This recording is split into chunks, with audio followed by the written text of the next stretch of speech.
Análisis de la novela Adulterio, cuyo autor es Paulo Coelho, considerado uno de los autores más importantes de la literatura mundial.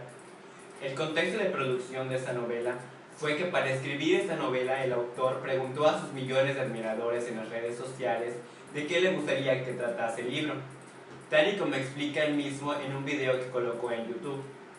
Según el mismo autor, los lectores le pidieron que hablase de amor y de traición.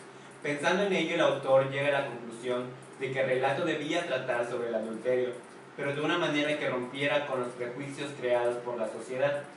Se podría decir que la psicología de este año no era muy diferente a la de ahora, pero en 2014 los jóvenes ya comenzaban a ser más liberales, se hacían manifestaciones para el cumplimiento de los derechos, la aceptación gay, y comenzaron a creer que lo que los demás veían mal estaba realmente bien siempre y cuando llevase a una gratificación física y no dañe a nadie.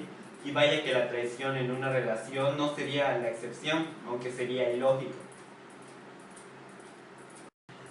Contexto de publicación.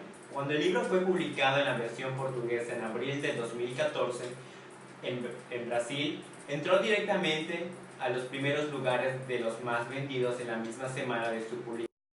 Contexto de recepción. En lo personal, suelo ser una persona a la que le gusta leer novelas románticas, pero esta vez, al igual que la protagonista del libro, sentí que era necesario salir de lo cotidiano y leer algo nuevo, con un tema diferente y con otra perspectiva muy alejada de la mía a la realidad del amor. Así que decidí leer Adulterio, ya que esta novela tiene un poco de todo. Tiene amor, pasión, traición, discusiones, enredos, sexo y muchas cosas más. Me pareció muy interesante, ya que Paulo Coelho deja al descubierto varios de los aspectos y etapas por las que una mujer pasa en un matrimonio, al igual que las etapas de un varón en el matrimonio.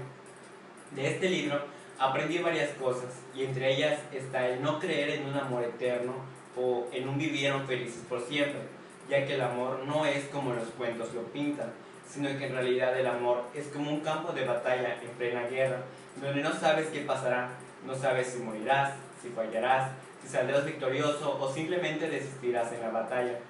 Una de las frases del libro que dio justo en el blanco es la siguiente: no tengo el menor interés en ser feliz, prefiero vivir enamorado, lo cual es un peligro, pues nunca sabes qué vas a encontrar más adelante. Con esta frase al principio de la novela, cambió completamente mi perspectiva de ver las cosas y mi pensamiento sobre el amor. Rompía con toda la paradoja que yo tenía en mente acerca del amor.